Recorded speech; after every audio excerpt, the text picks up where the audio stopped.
All right, 9:33. Time now for You Sound Off.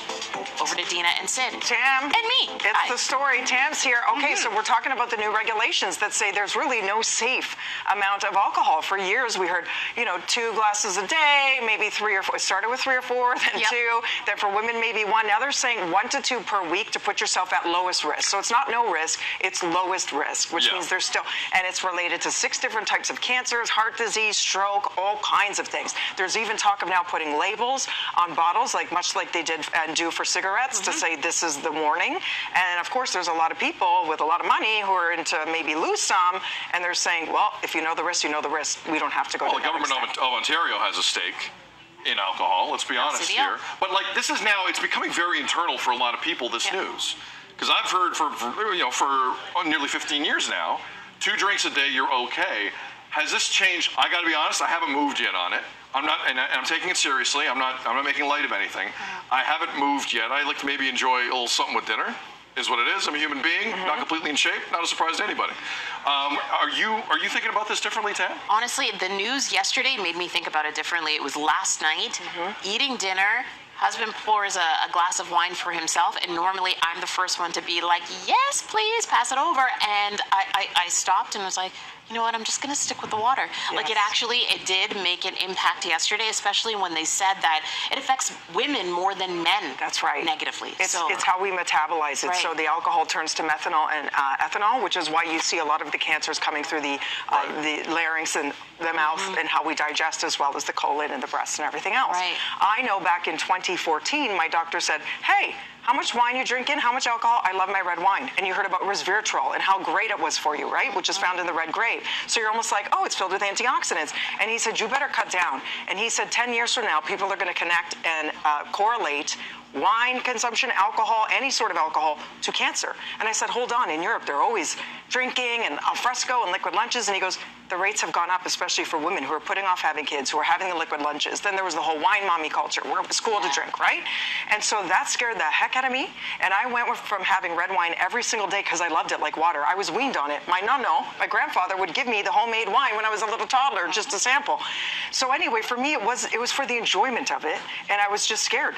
Cold turkey. I saw family going through some stuff, and I'm like, if this is one measure I could take, now I'll have the occasional glass. But now here's the news, and I think it's sobering news for a lot of people to rethink. Literally. It is. Let's go to the phone lines quickly here. Randy from Kingston, Ontario. Randy, good morning. How are you guys today? We're okay, Randy. This one has everyone talking. Where do you stand on it? I kind of laugh at it. I mean, it doesn't really affect me now, but down the road, like they say, you can only have 2 a week. I mean, nothing better than coming home and having a beer or something like that. And they say how it's bad for you. Well, the Queen drank for years, and look where she lived to be. And how's it going to affect bars? If everybody in the world says, okay, you know what, I'm only going to have 2 a week. What do you do for bars? Well, Randy, listen, I appreciate the call. Thank you. There is a financial aspect to this report from the Canadian Centre for Substance Use and Addiction. This is a serious thing. Everyone's paying attention to this. But like in Ontario, LCBOs make money. Yeah. There are things that make money with liquor, and restaurants are right there. Yes, mocktail companies making a killing. They're not cheap to go for these non-alcohol versions that actually taste good. Yes, that's right. And this whole labeling conversation as well, I'm sure that the lobbyists for alcohol companies, or anyone who does make money off of alcohol, there will be attempts to shoot that down as well, much like there was for cigarettes. For sure. Let's get to 2 comments here, guys. The first 2. Carol on Facebook wrote into the show and said, me and my adult son quit in January. We feel better and we feel healthier. Up next, Sarah says, stop drinking about 10 days ago. Good for you, Sarah. It's one of the first things to get cut with all of our bills and food prices on the rise. I should add, I am feeling fantastic. And we'll end with Denise, because this runs the gamut, I'm sure, on what everyone's thinking. LOL, not yet. I'm 68. The damage is probably already done. No, Denise, never. Denise, thank you very much, and thank you to everyone who sent feedback in. But the one thing that I'm thinking about it on my end, I know a lot of you at home are no different. It's become in certain aspects part of the routine for your day or your weekend.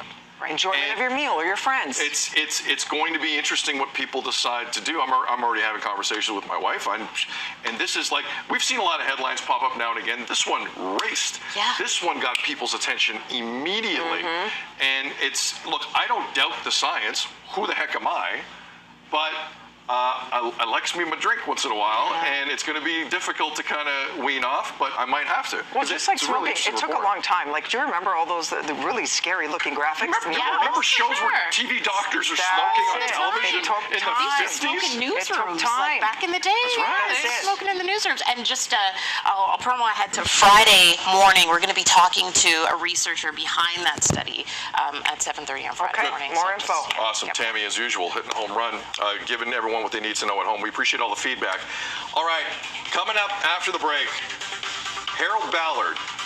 The name alone sends a shiver up the spine of Maple Leaf fans. We'll tell you why. Next, you're watching BT.